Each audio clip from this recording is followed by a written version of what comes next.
¿Qué tal? Buenas noches, bienvenidos a Primer Plano. Evidentemente vamos a reflexionar sobre el debate capitalino del día de ayer. Bueno, a mí me parece en primer lugar lo que yo diría es que el formato fue mucho mejor que el presidencial. Allá hago votos porque el presidencial no estoy seguro cómo va a ser, ya platicaremos de eso, pero fue mucho más abierto, fue mucho más flexible, solamente se concentró en dos temas, de tal manera que pudieron explayarse cada uno de los candidatos. Ahora, por otro lado, me parece que tanto Clara como Santiago le dedicaron la mayor parte del tiempo a atacarse mutuamente. Es normal, las campañas negativas, los ataques al adversario son normales. Sin embargo, a mí me parece que le dedicaron la mayor parte del tiempo. Y muchas veces, ¿cuál es el impacto de esos ataques? Pues no estoy seguro porque la gente no sabe si hay pruebas o no hay pruebas, si son ataques simplemente al aire, como lo dijo Santiago, en su momento dijo, bueno, pues si soy todo lo que dices, ¿por qué estoy aquí de candidato? ¿Por qué no me han aprendido? ¿Por qué no me han metido a la cárcel? ¿O suspendido el derecho de competir? Si estoy aquí quiere decir que eso que estás diciendo no tiene fundamento. Del otro lado uno podría decir, pues igual, ¿no?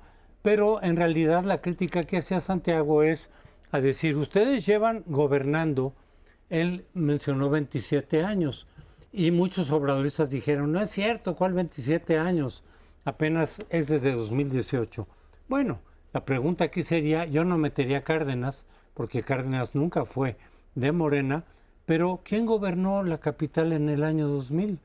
Pues López Obrador, luego Marcelo, o sea, con otro logotipo sí han gobernado la capital desde hace muchos años y por lo tanto la crítica de Santiago era decir, oigan, llevan quién sabe cuántos años y apenas se están ofreciendo lo que no han hecho, digámosle en 20 años.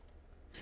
Bueno, añado algo de información, porque en un debate todo mundo queremos saber quién ganó, quién perdió. E inevitablemente lo estamos viendo así. De entrada coincido con José Antonio, mucho mejor el debate, en buena medida creo porque era una mesa redonda y eso le da más cercanía. No había esos podios que distancian. Luego, sobre quién ganó y quién perdió, que es una gran discusión, cito dos fuentes que me parecen reveladoras y cuyas conclusiones comparto.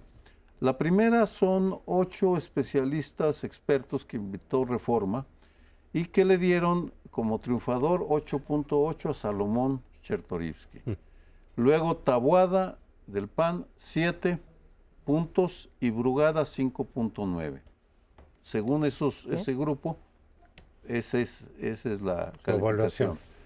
El Universal invitó a 9 columnistas, 4 dijeron que Taboada había ganado, 3 Chertorivsky y 2 Brugada.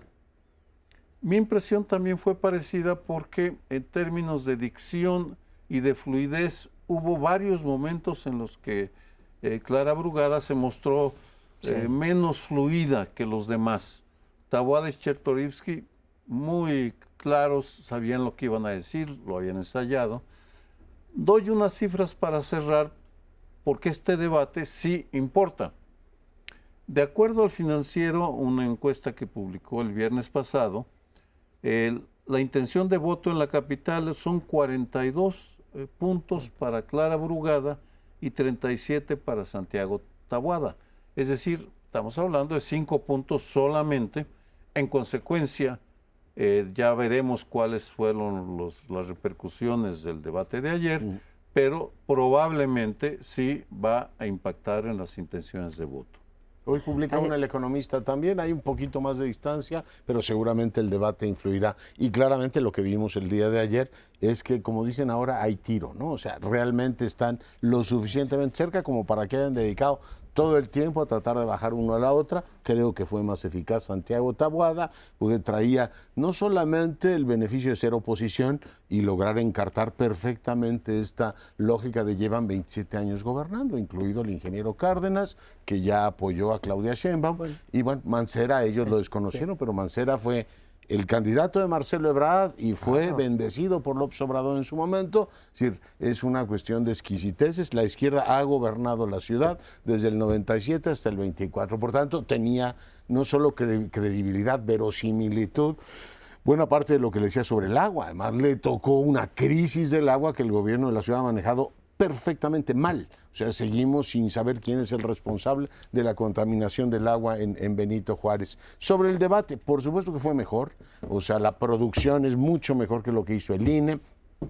Pero hay ahí un asunto, espero no aburrirlos con este tema, que es más de comunicadores. Se renuncia a la moderación activa, o sea, los moderadores, por lo que hacen es, le toca a usted Sergio Aguayo, le toca a usted María Amparo Casar, y punto, y no hay preguntas de la gente. Es decir, no incorporas absolutamente nada, que fue lo que hicieron en el debate presidencial. El ITESO seleccionó las inquietudes de la gente, algunas de las preguntas eran muy técnicas. Aquí fue, señores, pleito libre. A lo mejor ese es el mejor formato, que no haya ni moderación activa, ni incorpores preguntas de la gente. En los dos debates que se han incorporado preguntas de la gente, el de Tijuana en el 18 fue un desastre auténtico, y este último, donde hubo muchas quejas por las preguntas, esos asuntos pues habría que verlos. A lo mejor lo ideal es que tú digas, señores, tienen 5 minutos para decir lo que a su interés convenga, y es lo que vimos ayer. Yo también vi a un Salomón Chertorivsky mucho más articulado que en el primero,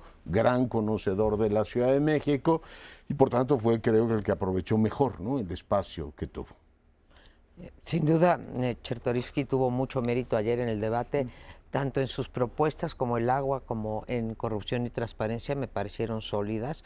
Yo las abrazaría. También me parecen las de Taboada, ni se contradecían, y algunas incluso eran muy similares, si no es que iguales, ¿no?, entre Chertorivsky y Taboada.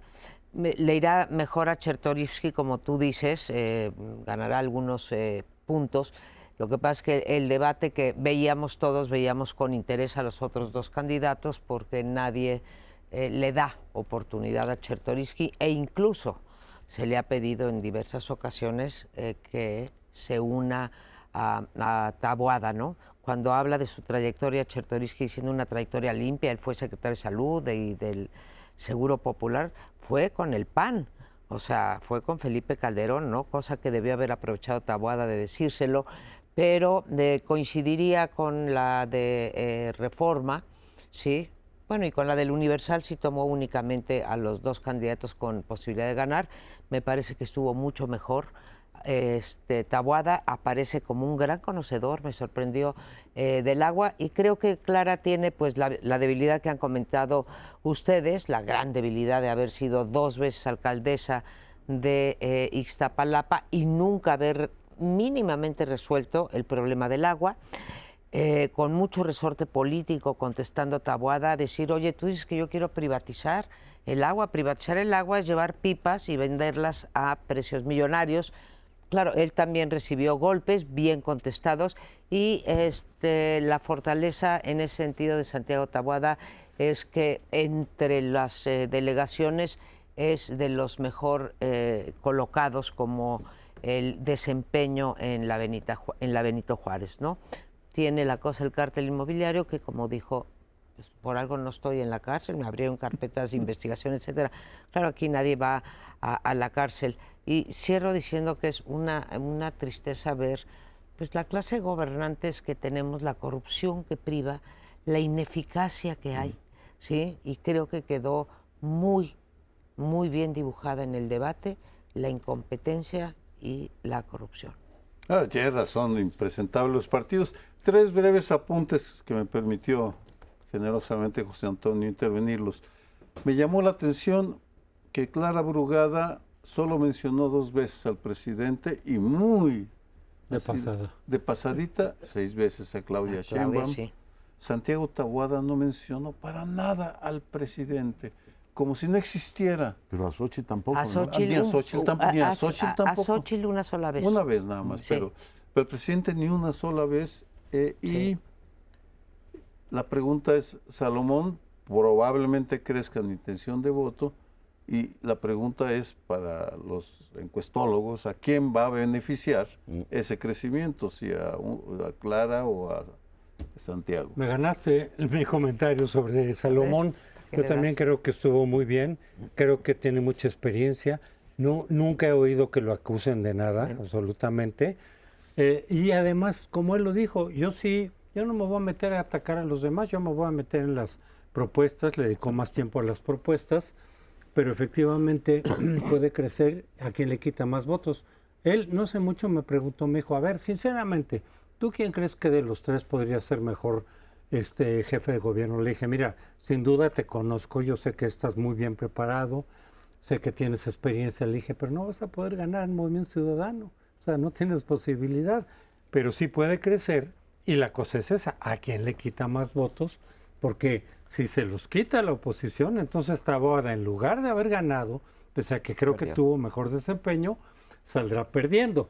Y una última cosa, simplemente decir, yo sí creo que algo de los debates es siempre prometer y prometer y prometer proyectos buenísimos del agua y todo, y casi siempre quedan por arriba de las posibilidades reales. Ya. Yo vi a Taboada bien, mucho mejor que Xóchitl Gálvez en el desempeño como candidato, o sea, defendiendo la postura del opositor, quizá porque sea más creíble aquí en la capital, lo cual es una atroz paradoja para Claudia Sheinbaum, porque va por el mundo, por el país, diciendo que el programa de gobierno de la Ciudad de México es lo que vende para gobernar el país, y resulta que aquí pues no está teniendo los niveles que esperaba. Y respecto a Clara Brugada, dos apuntes. Uno, dejó el discurso entusiasta, el chilango moment que tuvo en el debate anterior, tratar de seducir a las clases medias, por un debate puramente ofensivo con el tema del cártel inmobiliario, que yo no dudo que estén metidos buena parte de los panistas. Lo que siento que pierde credibilidad es en la utilización de las instituciones,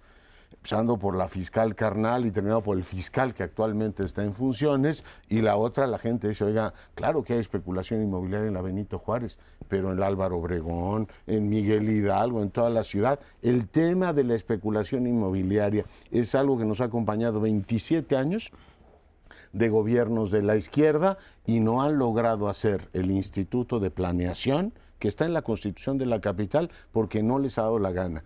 El tema del uso del suelo sigue siendo un negocio rapaz en la Ciudad de México, no solo en la Benito Juárez. Entonces eso le quita fuerza al argumento acusatorio de que solo los panistas lo han hecho. Lo dijo Taboada, y lo dijo bien, a quien corresponde dar los permisos y los usos de suelo es a las dependencias del gobierno de la Ciudad de México, no a las alcaldías.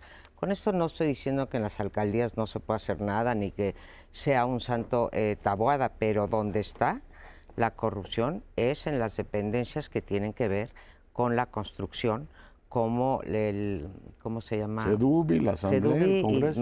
Y me falta otro, no es la Sedubi. Bueno, hay tres dependencias, ahí está el foco de corrupción. Clara no pudo vender nada, ya a diferencia del debate pasado que habló incesantemente de las utopías, ¿verdad? Sí, utopías, sí. Las utopías. Ayer la mencionó un par de veces, pero no como la vez pasada, que se dedicó a decir que ella iba a hacer realidad las utopías. Y creo que lo que dice es que, lo oigamos todos, lo que dice Sergio, tienes toda la razón. AMLO no apareció, López Obrador, no apareció en el debate, a pesar de el mensaje que ya le había mandado a Claudia de que qué pasó con el desempeño. Y creo que Taboada se equivoca, porque ya van varios mensajes de que pues se tienen que apoyar a Xóchitl los partidos, ¿no? Esta era una oportunidad para que Taboada vendiera, sobre todo siendo el segundo o el tercer padrón más grande. Doy una cifra, dos cifras que me impresionaron mucho. Desperdiciamos el 40% del agua en fugas, y en 27 años hemos perdido el 40% de los bosques que rodean la capital. Impresionante. Sí, es un deterioro enorme. Bueno, se nos está acabando el tiempo. Yo lo que diría es que sí me gustó más el formato de ayer, sí me gusta más que haya apertura, y si acaso va a venir preguntas que no fueran del público, porque te fraccionan todo, que sea de los moderadores, pero preguntas hechas por el INE, para que no haya sesgos y no haya las acusaciones, sino preguntas, digamos, pero pocas, pocas. Pero en fin, nos vamos al siguiente segmento.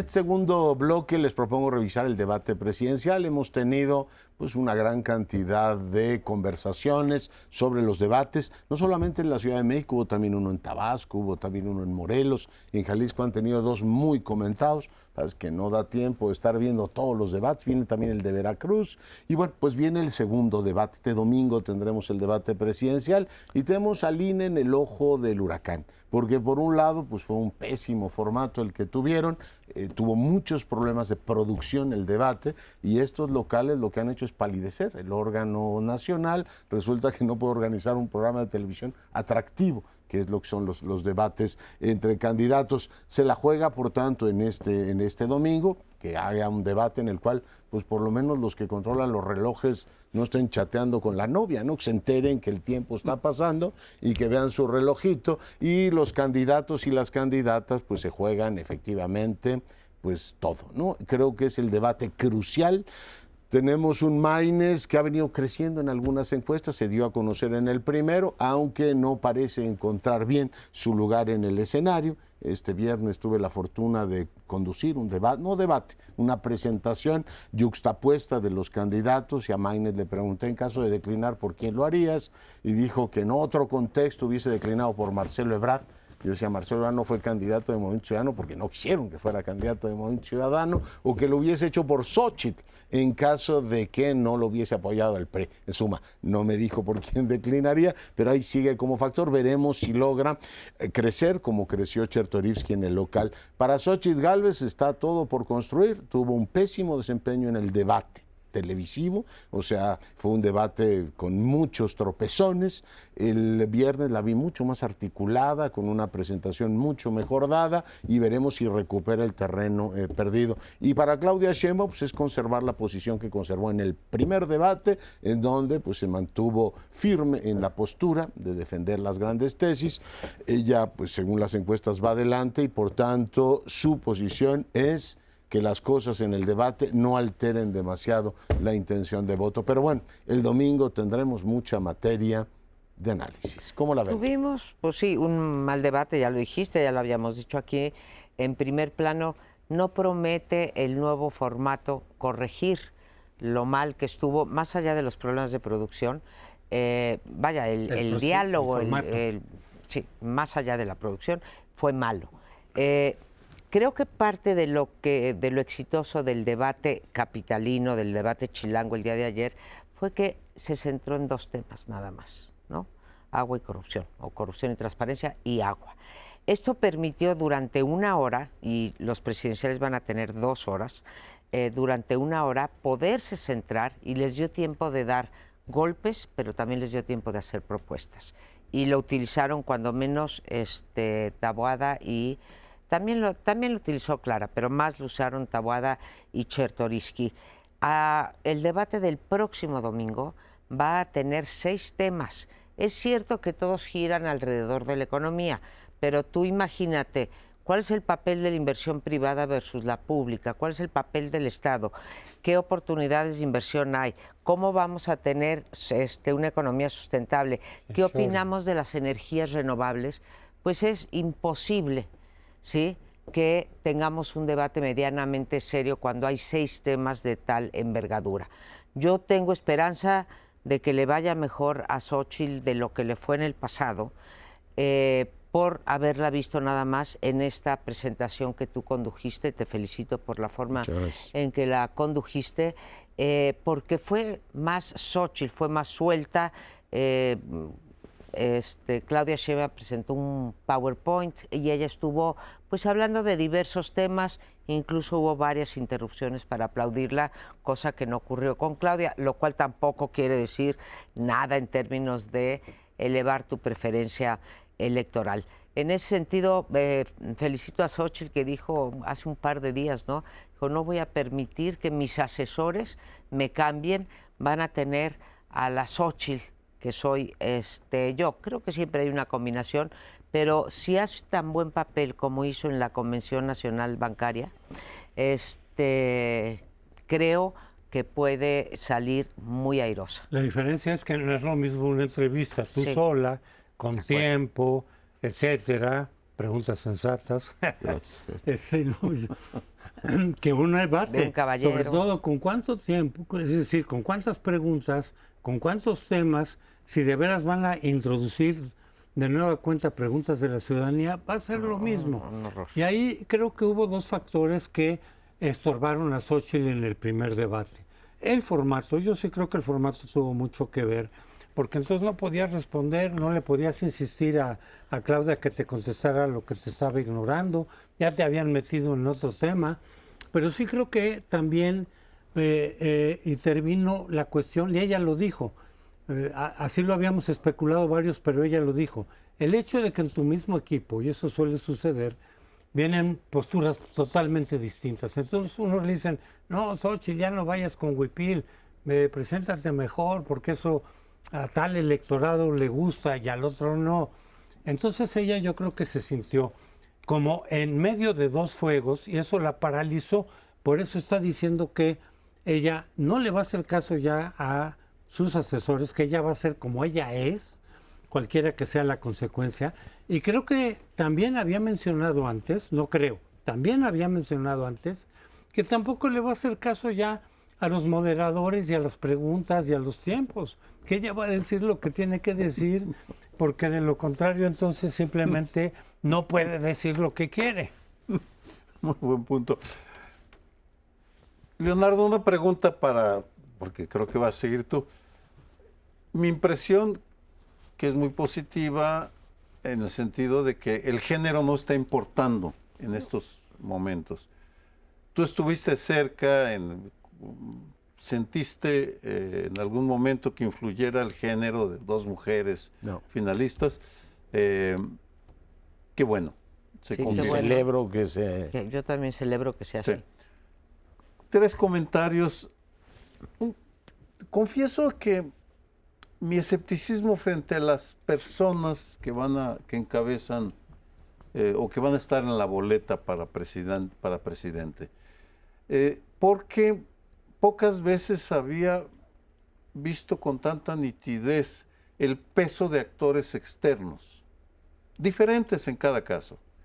Claudia, el presidente, el caudillo que sigue presente, las tribus de Morena y los partidos socios, el PT y el Verde, que de cuando en cuando brincan para exigir su cuota.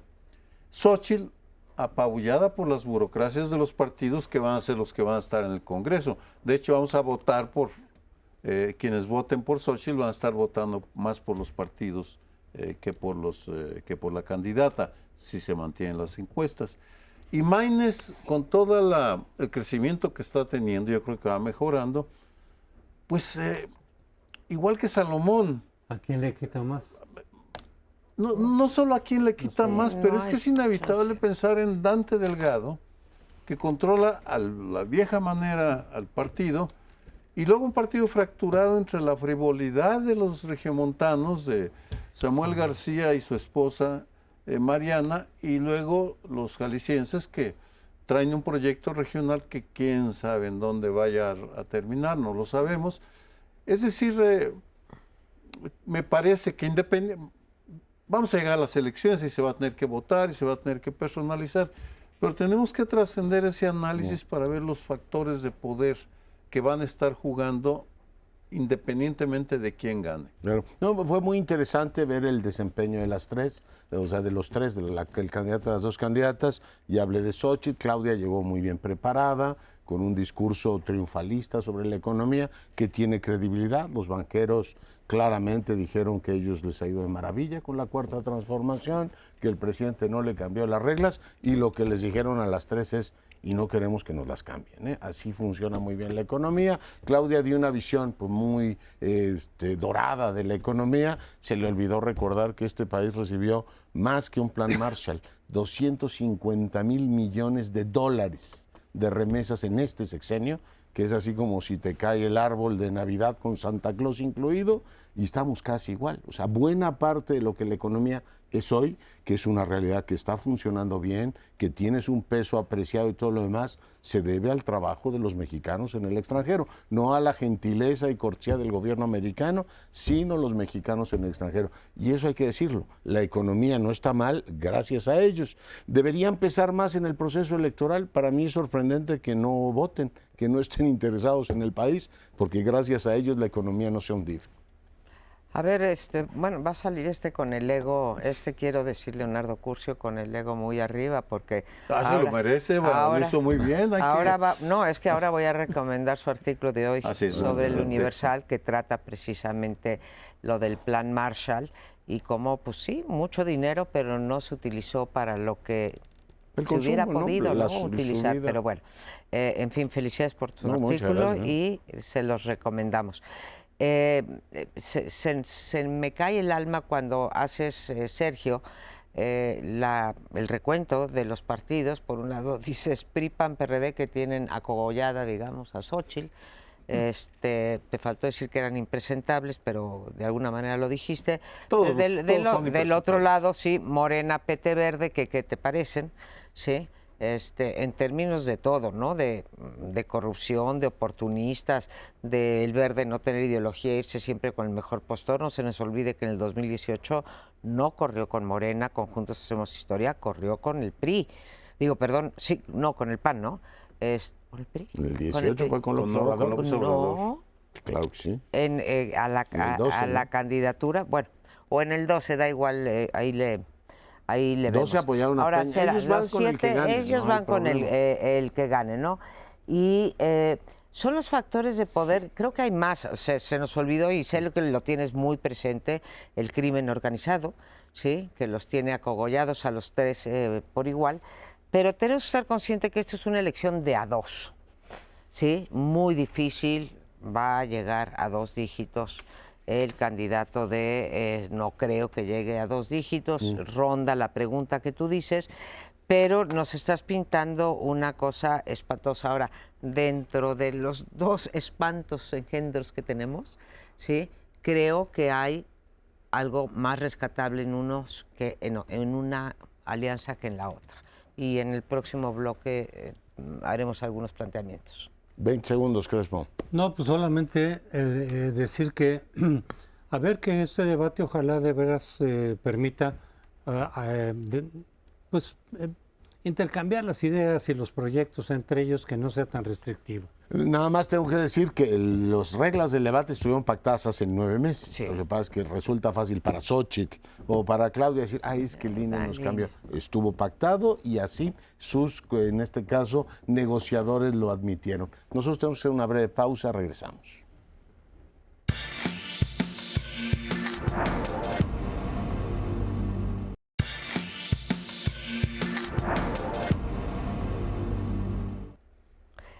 Regresamos con un tema, no sé cómo llamarlo, pero un poco revisar lo que ha pasado en el pasado reciente. Termina la legislatura, antes de que nos veamos el próximo lunes, bueno, no, al día siguiente termina la legislatura, la última legislatura del 2021, donde ya perdió la mayoría calificada el partido, bueno, o la coalición de partidos Morena, Verde y PT, lo cual dificultó mucho a López Obrador este cierre en materia legislativa, y también termina, digamos, pues ya prácticamente el sexenio de López Obrador. Pero sabedores todos de que es un hombre que, a diferencia de otros presidentes, va a gobernar hasta el último día de su mandato, como si fuera el primero.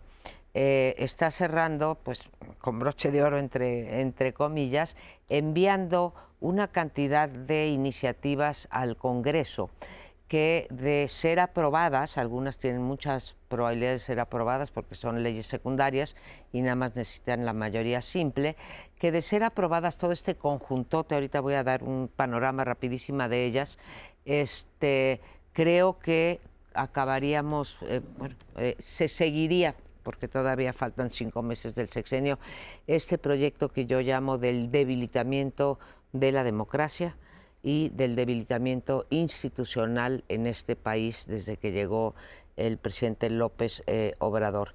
Y me refiero a distintas leyes, desde luego empezando el 5 de febrero con las 20 leyes constitucionales, 18 y 2, que en caso de pasar, sí estaríamos hablando de una cuarta transformación, de la transformación del orden constitucional, ¿no? Porque cambiarían la electoral y el judicial.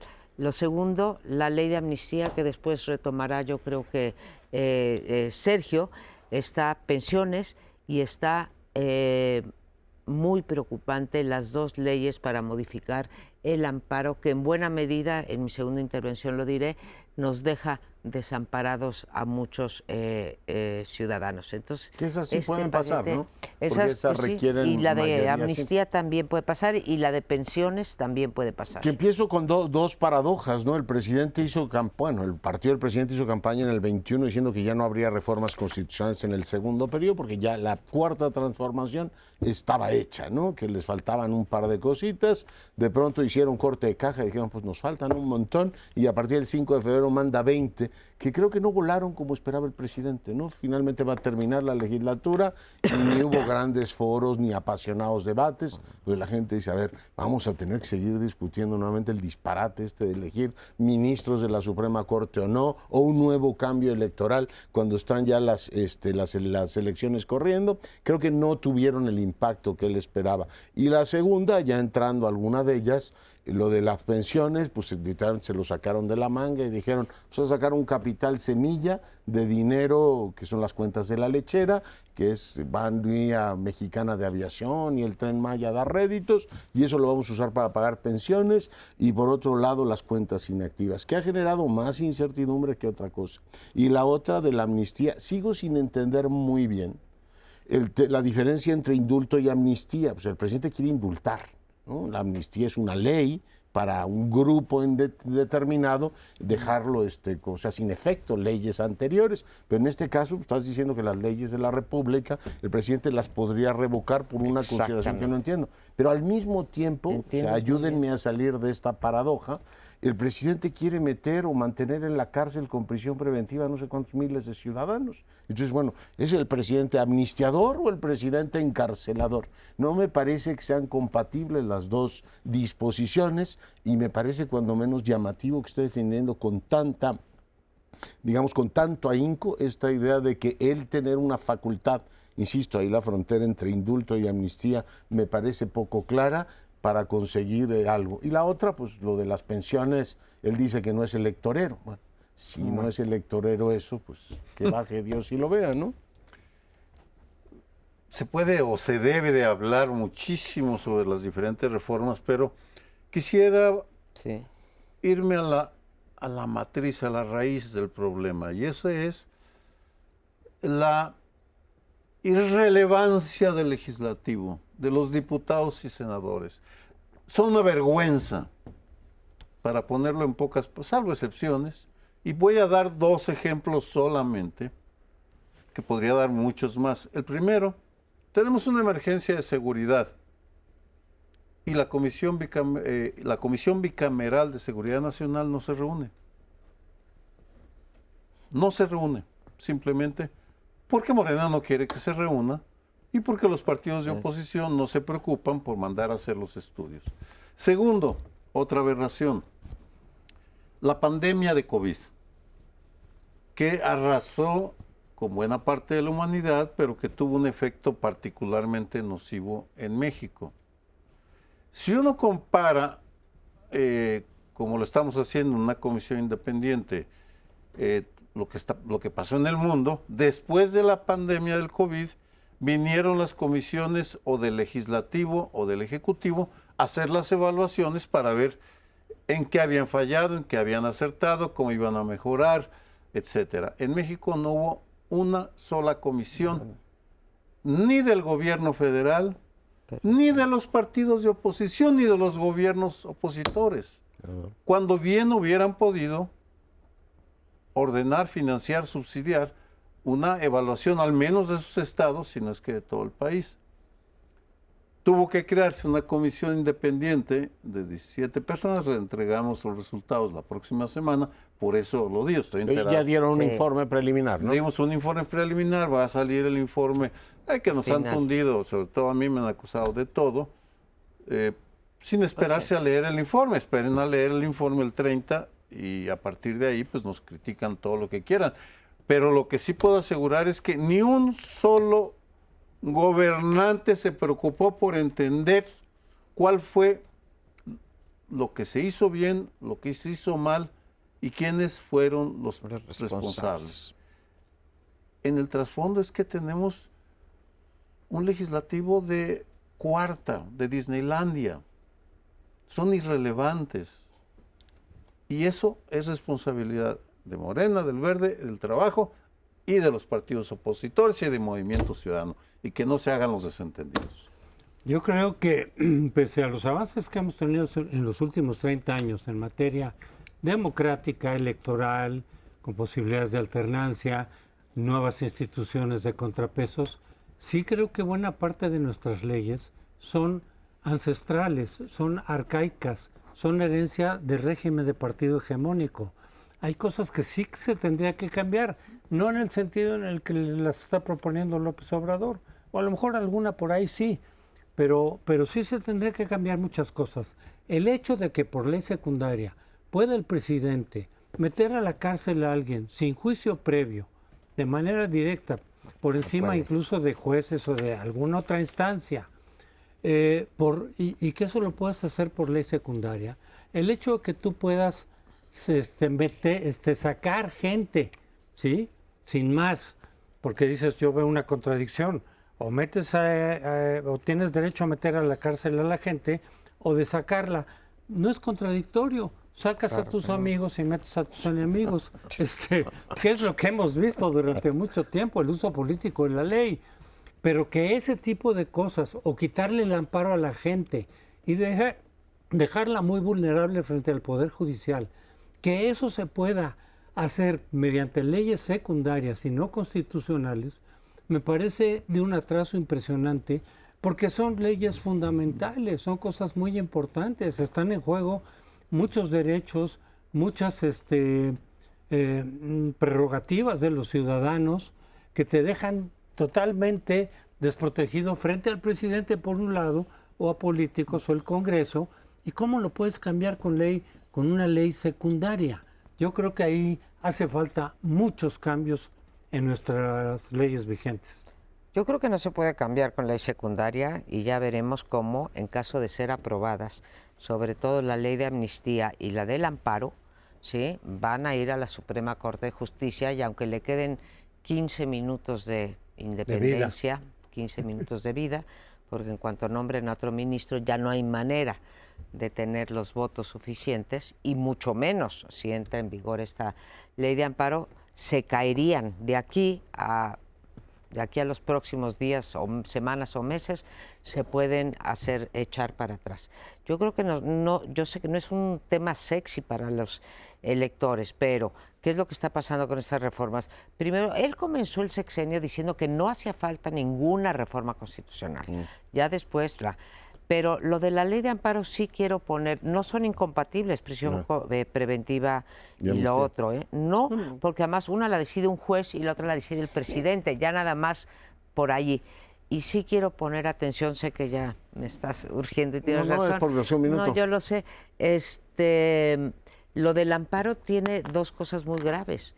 Uno, que si te amparan a ti y yo estoy en la misma situación que tú, conmigo cometen la injusticia y a ti sí se te ampara. Sí. Y la segunda más grave es que ya no va a poder la Suprema Corte de Justicia decir se suspende entonces todas estas leyes seguirían corriendo hasta que se toque el fondo. No, yo digo que la contradicción está en no se puede defender desde una lógica constitucional y honestidad intelectual la prisión preventiva oficiosa. Va a decir, México tiene convenciones firmadas y esta tontuna de que es que están invadiendo nuestra soberanía o el judicial está invadiendo lo que dice la mayoría, es decir, son funciones diferentes. Yo espero que aunque puedan elegir otra ministra, un punto de racionalidad verdad regrese a la discusión institucional, decir, oye, aunque seamos mayoría, no podemos alterar las cosas de la manera en que se quieren alterar ahora. Y lo otro, no está clara la frontera entre indulto, que es una facultad que tienen los ejecutivos. Trump se puede indultar a sí mismo. Amnistía implica una ley con un espíritu particular, y eso a mí no me ha quedado claro. Pero bueno. La ley tendría que es como la ley de amnistía en Chiapas, ¿sí? La tienes que emitir. En el caso de la ley de amnistía le das la facultad al presidente, pero nos vamos. Me toca cerrar a mí. Quédese con nosotros.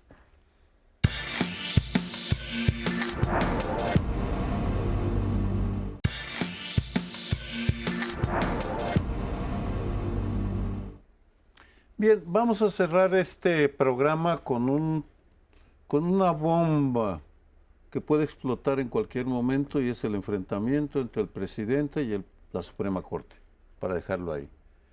Unos breves antecedentes: el presidente critica muchísimo a la Suprema Corte. Leyendo las 445 veces que la menciona en las mañaneras, en todas las mañaneras, realmente ha evolucionado, y el punto de inflexión cuando agarra el encono es cuando eligen a Norma Piña. ¿Por qué? No logra quedar Yasmín Esquivel por la presunta plagiaria que se robó las tesis de licenciatura y de doctorado, al parecer. Y cuando no se paró, lo que al parecer lo enfureció fue cuando no se paró el 5 de febrero para saludarlo. Pero en todo caso, ¿por qué digo que una bomba? Porque se juntaron tres hechos que pueden explotar en cualquier momento. Los sintetizo. El primero, cuando de pasada el presidente menciona el 20 de febrero que cuando Arturo Saldívar era presidente de la Suprema Corte, él le sugería los temas de interés para que él interviniera. Aceptado, lo dijo el presidente. Segundo, a raíz de eso viene una denuncia anónima que se hace pública en abril contra Arturo Saldívar y como 70 jueces cómplices, dentro de los cuales mencionan a Julio Scherer Ibarra, uno de los personajes más importantes. Se decía que era vicepresidente durante los 3 años que fue consejero jurídico, de 2018 a septiembre del 2021, y al parecer ahí está metida la posibilidad de que salga a la luz un esquema de corrupción entre empresarios, funcionarios del gobierno de la 4T y jueces, lo que significa pues que el escenario de Suprema Corte y de pelea puede llevar a consecuencias muy graves en los próximos meses. No necesariamente antes de la elección, después, pero es una situación muy delicada, en mi opinión. ¿El tercero? El tercero es la entrada de Julio Scherer, porque rescata todo el tema de la consejería jurídica. Nada más. Vamos, es la trilogía: presidente, Arturo Saldívar, Scherer, Norma Piña. Lo queremos ver así. Yo creo que en este pleito con la Suprema Corte, que lo vimos un poquito al inicio, desapareció absolutamente cuando Saldívar fue el presidente de la Corte. Entonces ahí hay, incluso se decía que Saldívar estaba actuando así precisamente para que no hubiera un rompimiento, pero que iba a mantener la independencia sin tenerse que pelear públicamente. Ya después vimos que eso no era más que, ¿cómo se dice? Pico de gallo. Pico de gallo. Pico de gallo. Y tercero, la posibilidad, y lo voy a acotar, que va a tener el presidente de nombrar a 5 ministros, ¿sí? ¿Por qué? Pues porque le tocaban 3 por el calendario. Hicieron renunciar a uno a la mala, Eduardo Medina Mora, que nunca, presuntamente con un acto de corrupción, que nunca probaron, que nunca hicieron la investigación, que nunca nada, y lo hicieron renunciar bajo amenaza. Entonces tuvo uno extra, y la renuncia anticipada de Saldívar, ¿no? Entonces, pues se le multiplicaron los panes y los peces. Entonces, esa fue la forma, a diferencia de otros órganos autónomos, que ha tenido de capturar a la Suprema Corte de Justicia, que hay que decirlo, tiene muy enojado al presidente fundamentalmente porque ha logrado frenar varios de los proyectos que él nunca se imaginó que se iban a frenar a través de la Suprema Corte de Justicia. Eso es más allá de lo que dices, que también tienes razón. Creo que lo fundamental es que al señor presidente, no le gustan los obstáculos, no le gusta que le digan que no le gusta que le paren las cosas y por lo tanto monta todo un pollo en contra del Poder Judicial y en particular de una ministra a la cual no la ha podido acusar de nada. Yo creo que hay dos líneas, ¿no?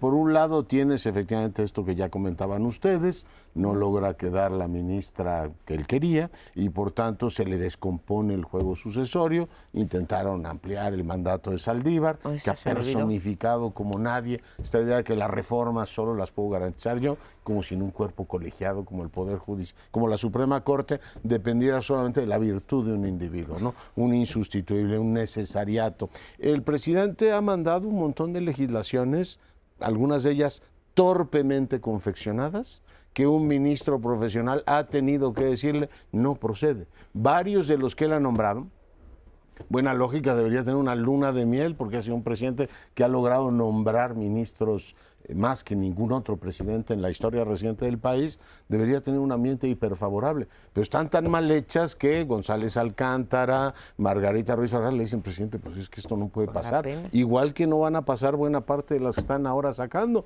Tendrán mayoría en el legislativo, pero cuando viene a la revisión constitucional, pues esta gente te dice, oiga, yo tengo no solo una probidad, una honestidad intelectual que me lleva a decir, aunque lo quiera mucho y haya votado por usted y vaya a votar por Claudia, eso no pasa y eso ha sido frecuente.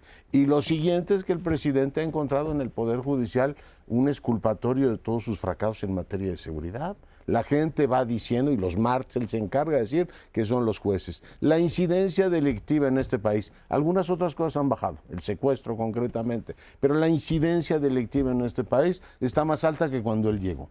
Y los homicidios, mal que le pese, siguen en torno a los 2.200, 2.300 mensuales, tal como cuando él llegó en el 18. El elemento fundamental para exculparse de ese fracaso ha sido, no me han dado la legislación necesaria, no, las has tenido. Tuviste una reforma constitucional para la Guardia Nacional, que él ahora fragmenta el consenso y en última instancia le va a echar la culpa a los jueces. Y es que los jueces no me han dejado tener el éxito que yo esperaba.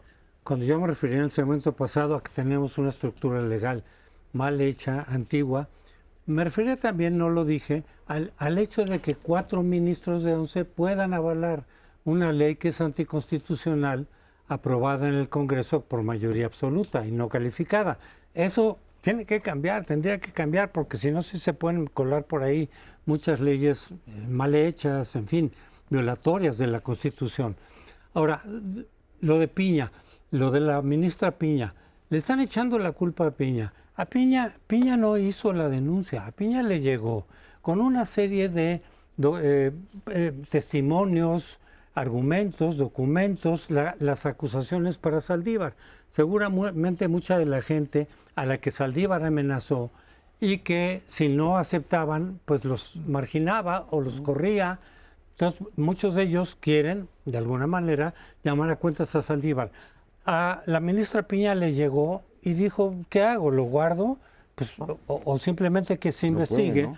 ¿Por qué? Porque sí se ve que haya algunos argumentos, por lo menos creíbles. Bueno, ella fue lo que hizo.